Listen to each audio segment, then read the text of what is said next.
Hola chicos, ¿cómo están? Muy buen día, bienvenidos a su segunda clase del módulo de bienestar animal. Y bueno, pues el día de hoy vamos a continuar revisando algunos conceptos básicos, eh, algunas bases sobre cómo es la aplicación adecuada del concepto de bienestar animal, cómo hacer una muy buena interpretación de lo que es el bienestar animal y cómo evitar caer en el hecho de que el bienestar animal se convierte en algo subjetivo y siempre guiarnos a partir de características objetivas, de conocimiento técnico, de conocimiento científico, de conocimiento que ha sido ya determinado y de algunas características que han sido ya determinadas a lo largo del tiempo, para que nosotros podamos entonces sí hablar de lo que es el bienestar de los animales, el estado de bienestar de los animales. ¿Sí? Y bueno, vamos a recordar un poquito de lo que platicamos en la clase anterior, que nos enfocamos al tema de las 5 libertades. Habíamos mencionado que el tema de bienestar animal fue un criterio, un concepto que empezó a desarrollarse a partir de este proceso de diagnóstico que se realizó en los sistemas de producción animal, en los cuales se detectó que existían muchas precariedades en la forma en la que los animales eran confinados para su aprovechamiento, ¿no? Ya sea para fines de obtención de carne, obtención de leche, obtención de huevo, obtención de cualquier derivado o producto de origen animal. Entonces, a partir de este proceso de estudio, este proceso de evaluación, es que surgen se detecta esta necesidad de construir estándares a partir de los cuales se pudiera garantizar que el estado de salud de los animales no se viera mermado por las prácticas de producción, el estado de salud física y el estado de salud conductual, incluso podemos hablar del estado de salud emocional. Entonces surgió este concepto, o surgió esta base de las 5 libertades que inicialmente funcionan como una muy buena guía para que nosotros podamos realizar una aplicación adecuada del concepto de bienestar animal. Y estas 5 libertades vamos a recordarlas, la primera de ellas que era libre de hambre, sed y malnutrición, libre de incomodidades, libre de dolor o enfermedad, libre para expresar una conducta normal, libre de miedo y estrés.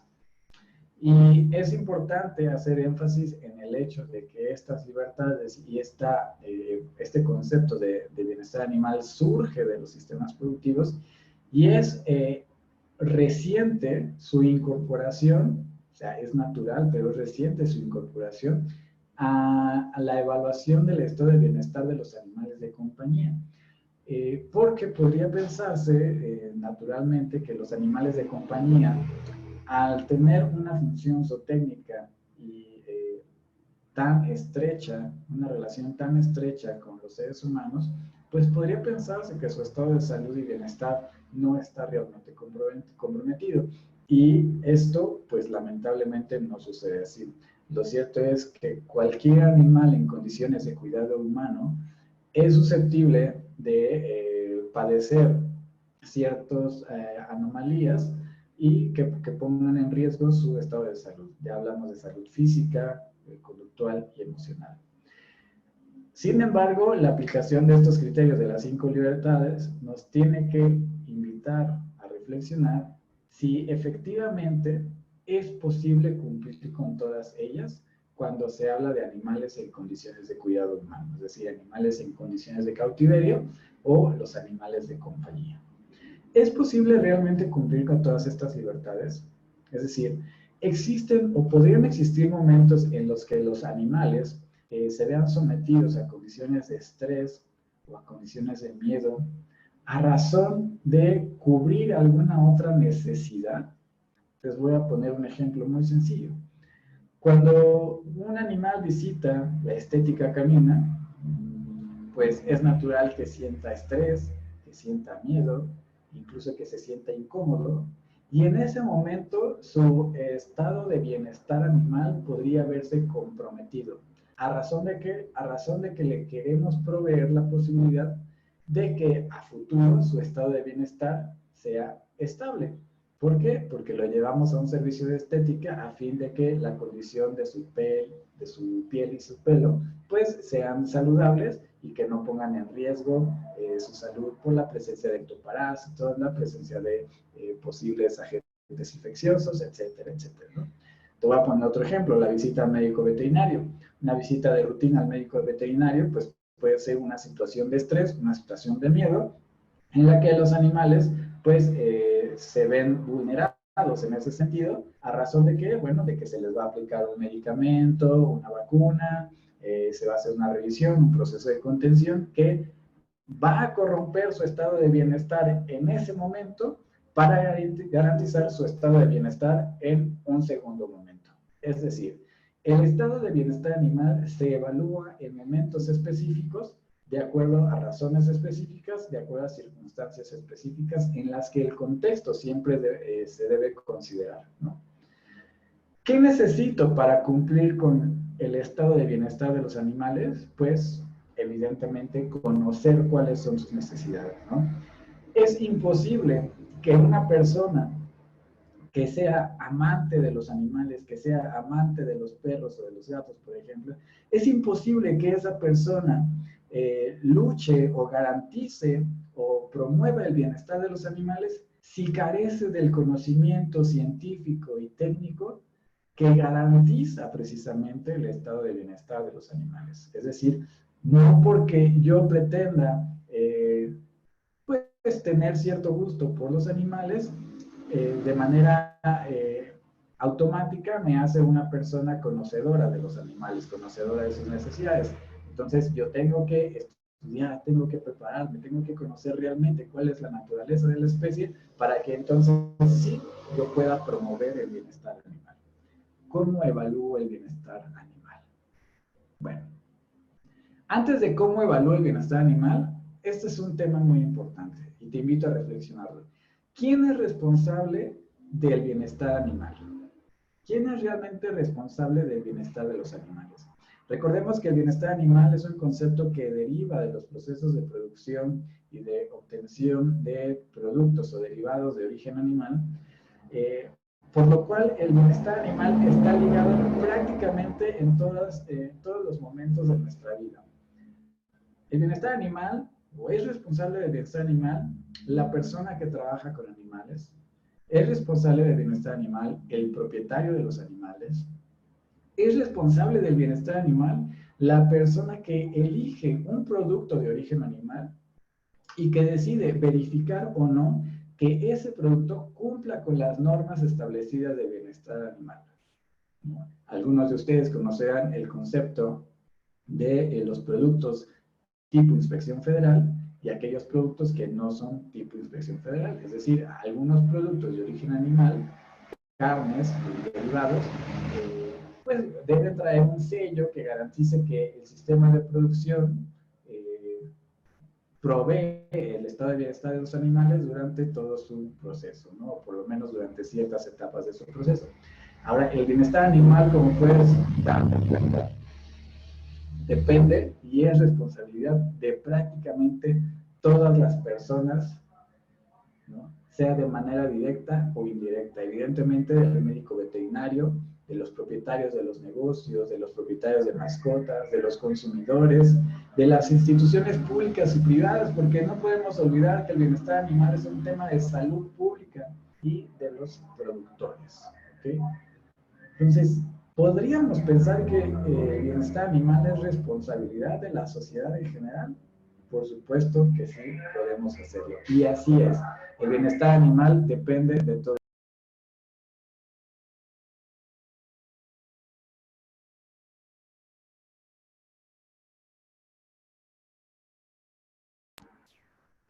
Ahora, el bienestar animal y este tema de las 5 libertades, pues no es una ley, no es una regla, es una guía, las 5 libertades. Y a razón de eso, el bienestar animal, pues tiene también unas variantes, tiene otros conceptos. Hay otras instituciones que se han dedicado a investigar y estudiar el bienestar de los animales.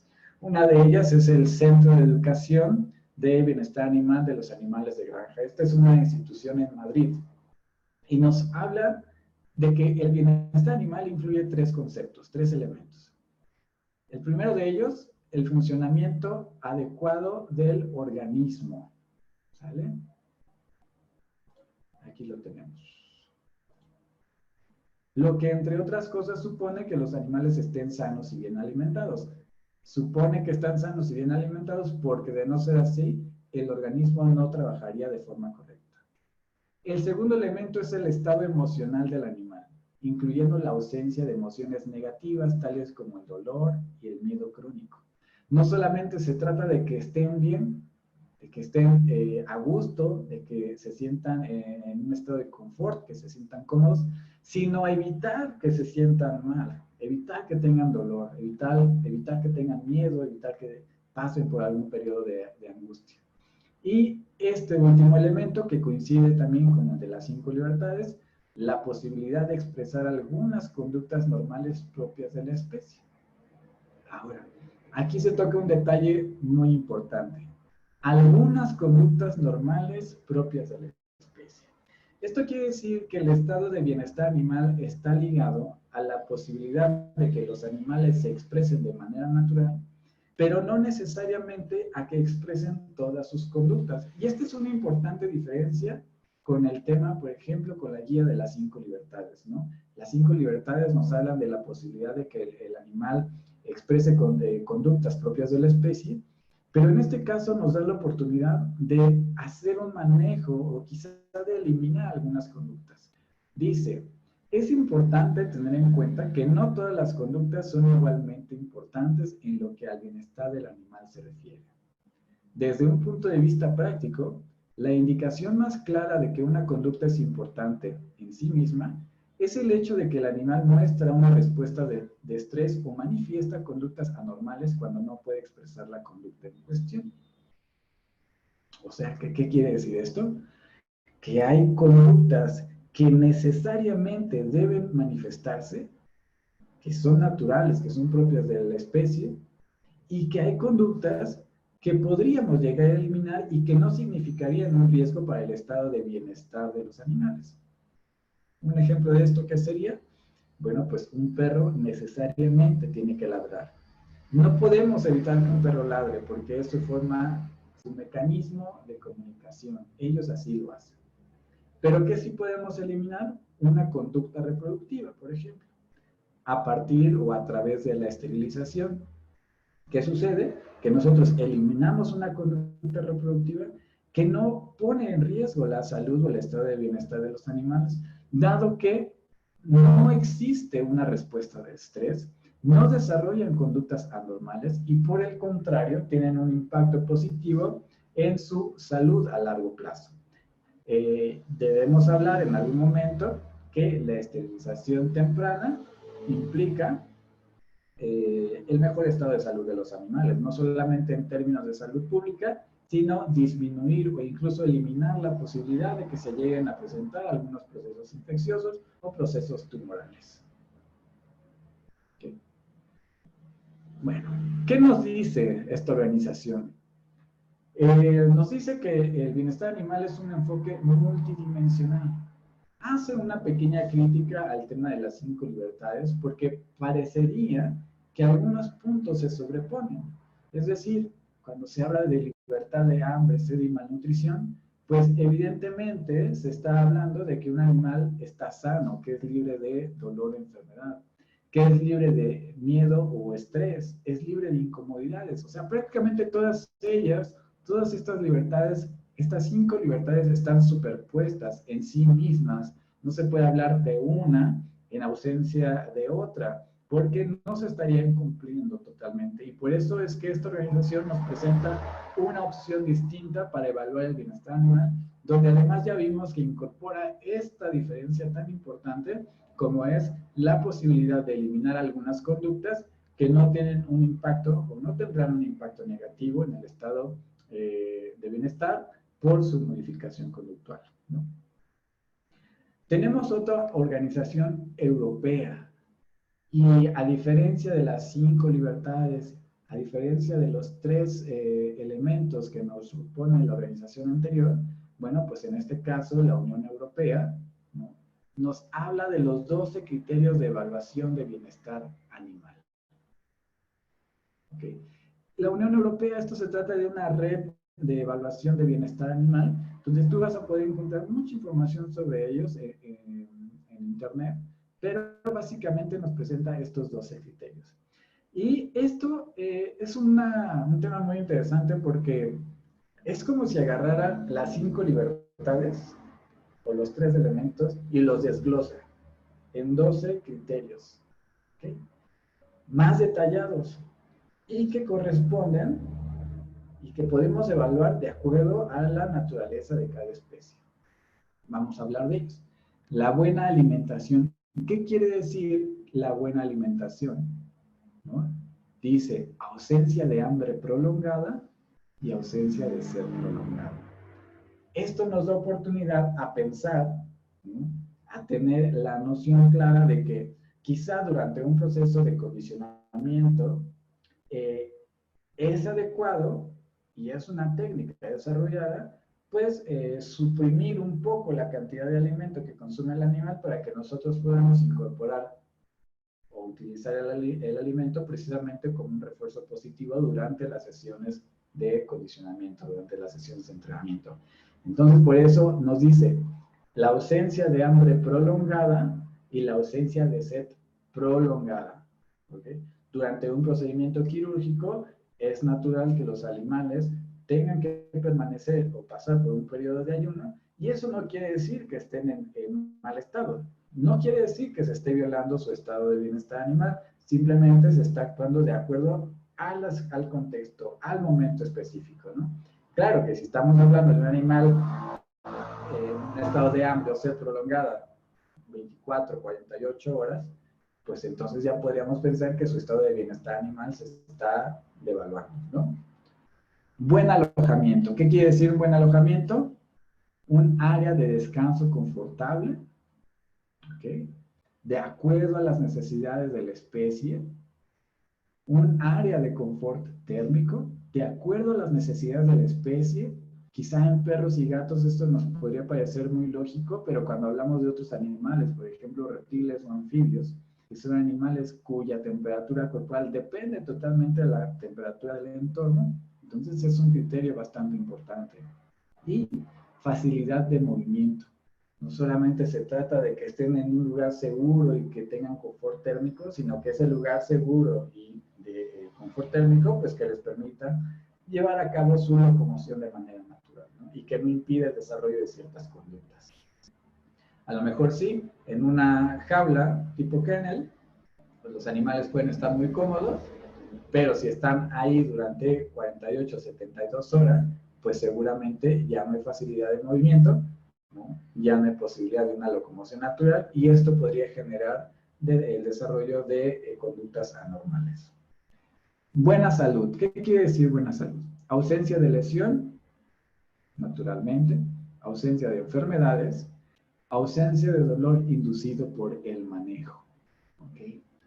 Los animales pueden pasar por un periodo de lesiones, sí, e inmediatamente deben ser atendidos. Los animales pueden pasar por un periodo de enfermedad e inmediatamente tendrán que ser atendidos. Y es obligación evitar cualquier tipo de manejo que pueda inducir dolor, que pueda provocar dolor. ¿Okay? Entonces, este es otro criterio muy importante cuando se trata de animales en condiciones de cuidado humano, porque prácticamente todas sus actividades dependen de lo que la persona responsable de ese animal pues hará con él, ¿no? Entonces, evidentemente la ausencia del dolor, de dolor es una característica obligada. Comportamiento apropiado, expresión de la conducta social de acuerdo a la naturaleza de la especie. Ojo, habrá animales como los perros que son gregarios que requieren invariablemente este proceso o esta dinámica de socialización para poder desarrollar pautas de conducta propias de su especie, y habrá otras especies que no son gregarias y que incluso prefieren permanecer aisladas, prefieren no tener contacto con algún otro congénere o con alguna otra especie, porque eso podría presentarse o representar una situación de estrés, ¿no? Hablamos, por ejemplo, de un erizo, por ejemplo, un erizo africano, que son animales solitarios en general. Y en el caso de los gatos, pues habrá que establecer y reconocer muy bien las diferentes necesidades en cuanto a la constitución de grupos, ¿no? ¿Pueden formar grupos? Sí. ¿Es una necesidad social? No. ¿Okay? En el caso de los perros, ¿pueden formar grupos? Sí. ¿Es una necesidad social? Sí. Es una necesidad natural de la especie. Expresión de otras conductas, ¿no? Es decir, expresión de conductas que no corresponden a la especie, una buena relación humano-animal y un estado emocional positivo. Todo esto nos habla de que el cuidador de estos animales, ya sea el propietario, el paseador, el adiestrador, el estilista, ha establecido una relación adecuada con los animales que están bajo su responsabilidad, y no hay una distancia de huida, por ejemplo, no hay un periodo de estrés prolongado, los animales manifiestan conductas normales, no hay periodos de agresión, ¿no? Entonces, todos estos criterios se van evaluando de acuerdo a las circunstancias, de acuerdo al contexto, ¿ok? Y, muy importante, el hecho de que un animal no esté en un estado de bienestar en cierto momento, no implica que nunca va a estar en un estado de bienestar, ¿ok?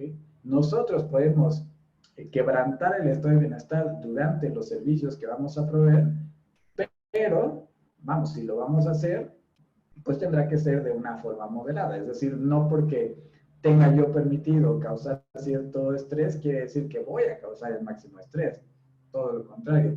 Quiere decir que si sé que voy a provocar condiciones de estrés, tengo que reducir todos estos factores que pueden provocar y disparar el estrés en los animales con los que voy a trabajar, ¿no? Ahora, un modelo más de bienestar animal es el modelo de los 5 dominios del bienestar animal. Y este es quizá el modelo más reciente, el modelo más actual.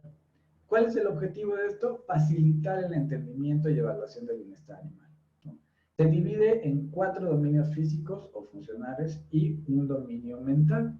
Y vamos a ver en qué consisten los dominios físicos, los dominios mentales. Nutrición. Si se dan cuenta, todos, desde las 5 libertades, desde los 12 criterios, desde los 3 elementos, todos todos tienen una conexión, una lógica, pero cada uno de ellos nos permite reconocer ciertas características, y esas diferencias son las que a mí me van a poder permitir hacer una aplicación adecuada del concepto de bienestar animal y hacer un buen proceso de evaluación. Y en este caso, los 5 dominios, pues nos hablan también de la alimentación, de la nutrición, y aquí lo que vamos a hacer es evaluar en positivo y negativo, básicamente. Nutrición buena, nutrición mala. Se habla de una nutrición negativa cuando hay privación de alimento, cuando hay privación de agua o cuando hay malnutrición, por ejemplo, obesidad. Hablamos de una nutrición positiva cuando hay nutrición apropiada y alimento disponible, de acuerdo a las necesidades de la especie. Esto es bien importante, siempre se lo voy a recalcar, de acuerdo a las necesidades de la especie. El entorno puede ser negativo y positivo. El entorno es negativo si es un desafío ambiental, es decir, si el animal no puede adaptarse a las características del entorno o no son adecuadas a sus necesidades. Y es positivo si presenta la oportunidad de que el animal elija cuál es el sitio en el que se va a sentir más cómodo, quizás de acuerdo al clima, de acuerdo a las texturas, de acuerdo a su estado de ánimo, de acuerdo a la hora del día, etcétera, etcétera, etcétera. Salud física. Negativo si hay enfermedad o si hay lesión. Positivo. Positivo si su organismo funciona de manera adecuada y es capaz de adaptarse a los cambios del entorno. Es decir, si hay un proceso de homeostasis donde el organismo puede reaccionar de manera adecuada a los cambios o a las situaciones de estrés, ¿no? Tenemos el siguiente, que es conducta. por ejemplo. Negativo, cuando hay restricción de conducta, cuando no hay la posibilidad de que los animales se expresen de manera natural. Y positivo, cuando hay libertad para la expresión de sus conductas. Que a diferencia del anterior, por ejemplo, no nos habla de conductas necesarias o innecesarias. Simplemente nos habla de que es positivo o negativo, aunque ya sabemos que hay conductas que se podrán eliminar como una conducta reproductiva y que no representan realmente algún riesgo a la salud y al bienestar del animal. ¿Ok? Dominio mental. Experiencias negativas y experiencias positivas. Experiencias negativas, dolor, miedo, distrés, incomodidad, debilidad.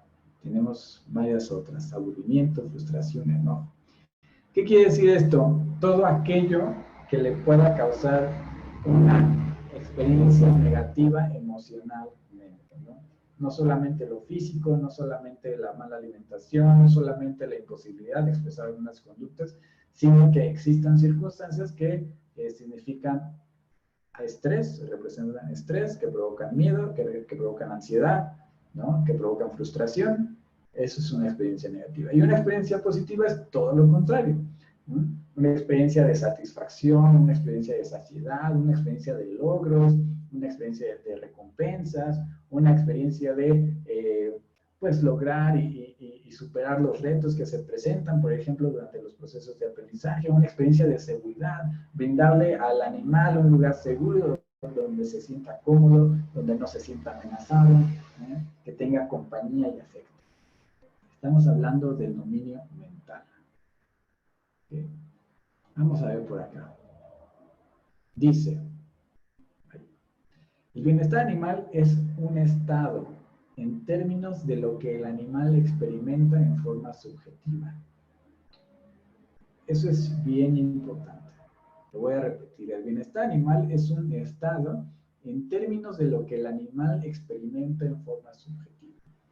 Experiencias mentales. El bienestar animal no depende de lo que yo observo o de lo que yo siento o de lo que yo creo que puede ser adecuado o no para un animal. El estado de bienestar animal va en función de lo que el animal siente, de lo que el animal experimenta. Y para que yo pueda saber qué es lo que experimenta el animal, entonces tengo que conocer cuáles son sus necesidades. ¿Okay? Bueno, estas experiencias, estas sensaciones que puede tener el animal provienen de dos fuentes. Unas fuentes internas, es decir, aquellas señales que vienen dentro del organismo, por ejemplo, una sensación de sed que lo va a incitar a tomar agua, una sensación de hambre que lo va a incitar a comer, una sensación de dolor o de miedo que lo va a incitar a evadir, ¿no? A alejarse de esas circunstancias, ¿no? Muchas de ellas son conductas de supervivencia, por ejemplo. Al final, siempre hay algo que le va a indicar al animal que se encuentra en una situación de riesgo. Fuentes externas, percepción de las circunstancias del entorno. Miedo, aburrimiento, confianza, tranquilidad, placer. Es decir, todo esto yo lo siento de acuerdo a lo que me permite mi entorno, ¿no? Vienen de lo que hay afuera, no de lo que hay adentro. No dependen de si tengo hambre o si tengo sed, dependen de si hay estímulos externos que puedan, pues, activar alguno de mis sentidos y que me provoquen confianza, me provoquen tranquilidad, me provoquen placer. Okay. ¿Qué representa esta imagen? Que el bienestar animal no es un momento. El bienestar animal es todo el tiempo se está evaluando. Nosotros tenemos que evaluar todo el tiempo el bienestar animal para que todo el tiempo estemos al pendiente de que se están cubriendo las necesidades de ese animal. No es, evalúo el bienestar animal ayer y hoy ya no, porque ayer a lo mejor estaba bien y hoy ya no. O ayer estaba mal y si yo detecto que ayer estaba mal, entonces hoy puedo proveer bienestar animal. ¿En qué momento se evalúa el estado de bienestar animal? En todo momento y de acuerdo a lo que tú quieras detectar, ¿no? Si quieres evaluar el estado de bienestar animal de un perro que está en una nueva familia, ¿no? Que ha sido recién adoptado, bueno, entonces vas a evaluar las circunstancias en ese momento. No lo vas a evaluar antes, ni lo vas a evaluar después. Vas a evaluar en ese momento cómo es la relación. Si tú tienes un animal en un servicio de estética canina, pues vas a evaluar el estado de bienestar animal durante el servicio, ¿no? ¿Y qué es lo que puedes hacer para mejorar el estado de bienestar animal si tú detectas que hay fallas en ese momento? Okay. ¿Qué debo saber para evaluar el bienestar animal? Eso es algo que ya te he repetido desde la clase anterior. Tengo que conocer las necesidades de la especie, invariablemente. No hay forma en la que yo pueda, por más que tenga gusto, pasión, afecto por los animales, no hay forma en la que yo pueda saber si un animal está bien o está mal, si yo no conozco desde el punto de vista científico y técnico qué es lo que requiere ese animal. ¿Okay? ¿Y qué es lo que evalúo? Pues evalúo lo que yo puedo observar. Y lo que yo puedo observar se llaman indicadores. Y esos indicadores pueden ser de dos tipos. Indicadores directos, indicadores en el animal, es decir, lo que el animal me está indicando a mí, lo que me está mostrando, ¿no? Y puedo ver indicadores en el ambiente, indicadores indirectos, es decir, cómo está construido, cuáles son las instalaciones, cómo es la higiene quizá, para que entonces yo pueda pensar en cuáles son las condiciones de bienestar animal. Es decir, no solamente o no evalúo al animal únicamente por sí solito, evalúo el contexto, evalúo las circunstancias, indicadores en el animal, indicadores en el ambiente. ¿Okay? Vamos a ver de qué se trata esto. Indicadores en el animal. ¿Qué voy a revisar en el animal? Aquí yo te pongo particularmente perros y gatos, la condición corporal. Aquí me faltó una letrita, no te me distraigas. La condición corporal, ¿no? Está obeso, está muy delgado, está en una condición ideal. Se trata de perros y se trata de gatos. Estas escalas de condición corporal te las vas a encontrar prácticamente en para cualquier especie. ¿Sí? Entonces, voy a empezar a hacer una primera revisión de qué es lo que yo estoy observando, ¿no? ¿Qué quiere decir si está muy delgado? Pues si el animal prácticamente está en los huesos, si yo puedo observar en una vista dorsal este tipo de silueta, es un animal que está en los huesos totalmente. Si yo observo una silueta de este tipo, donde no alcanzo a ni siquiera identificar la estructura ósea, pues es un animal obeso. Que es un animal en un estado ideal donde quizá las costillas no se pueden ver, pero se pueden palpar, se puede observar la curvatura ventral y pues no hay un sobrepeso evidente, no se pierde la forma de la cadera, como aquí lo puedes ver. Entonces, este es un estado de condición corporal ideal. Para el caso de los gatos, funciona de la misma manera. Ahora, si vas a trabajar con otras especies, con otros animales, pues tocará hacer la investigación de la condición corporal de estas otras especies que la vas a encontrar. ¿Qué otro indicador en el animal? El estado de salud, la salud física o el estado físico, además de la condición corporal, si hay presencia de lesiones, si hay heridas abiertas, si hay algún dolor a la palpación, si hay fracturas, la condición de la piel, la condición del pelo, la condición de las orejas, la condición de los cojinetes. Eso es una revisión del estado físico. ¿Okay? ¿Nosotros lo tenemos que hacer? Claro que sí. ¿Nosotros como personal técnico auxiliar lo tenemos que hacer? Claro que sí. ¿Nosotros como prestadores de servicios en estética canina o en adiestramiento o servicios de paseos o de pensión lo tenemos que hacer? Claro que sí, porque no nos podemos arriesgar a dar un servicio a un animal que no está sano físicamente. ¿Okay? Y como personal técnico auxiliar, pues mi obligación es hacer la primera revisión, la primera evaluación del paciente y haber detectado ya de inicio o durante la revisión, pues algunas lesiones que puedan ser más o menos evidentes. La conducta. Este es un indicador en el animal, la conducta. La conducta me dice mucho, me dice muchísimo sobre su historia, sobre su proceso de desarrollo, sobre su desarrollo ontogénico, nos habla mucho sobre cómo es su convivencia en casa, nos habla mucho sobre cómo es la relación con otros perros, muchísimo, ¿no? Entonces, la conducta, claro que nos va a decir si se le ha prestado la atención suficiente para que el perro desarrolle conductas naturales o si ha presentado o se está desarrollando algunos problemas de conducta.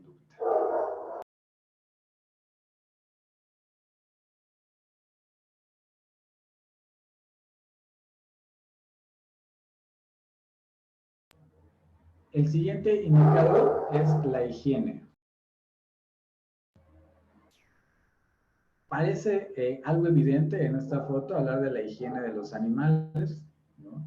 Pero, sin embargo, cuando nosotros hacemos una revisión en el servicio de estética, por ejemplo, pues nos vamos a dar cuenta de muchas cuestiones. La higiene nos dice mucho sobre cuál es la atención que reciben los animales, cómo es su alimentación, cómo es su cuidado, su medicina preventiva, ¿no? Entonces, a veces nos enfrentamos con situaciones así en las que naturalmente el animal no se encuentra en condiciones de bienestar, no solamente en ese momento, sino ya es un tema de largo plazo en el que seguramente no recibe la atención necesaria. ¿Okay? Pasamos a indicadores en el ambiente. Indicadores en el ambiente, ¿cuáles son? ¿Es un lugar cómodo? ¿Es un lugar cómodo para la especie? ¿Es un lugar cómodo? ¿Es un lugar adecuado? ¿Es un lugar que permite una expresión natural de conductas de la propia especie? Es un lugar en el que el animal tiene la oportunidad de protegerse del clima. Si hace mucho calor, si hace mucho frío, si está lloviendo, si está granizando, si hay mucho aire. ¿Okay? Claro, hay situaciones que son muy evidentes y quizá no necesitas ser un experto en bienestar animal para darte cuenta de que esto no es adecuado.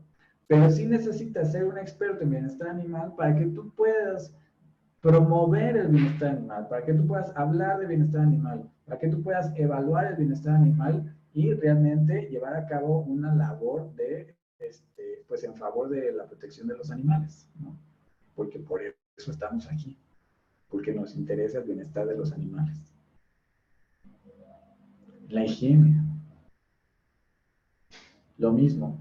A nosotros nos podría parecer muy lógico que cualquier animal en esta situación no se encuentre en condiciones de bienestar.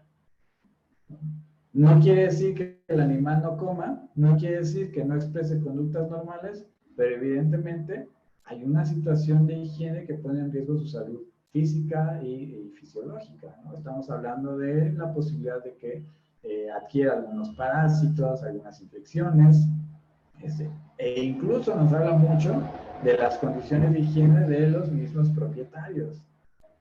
¿Okay?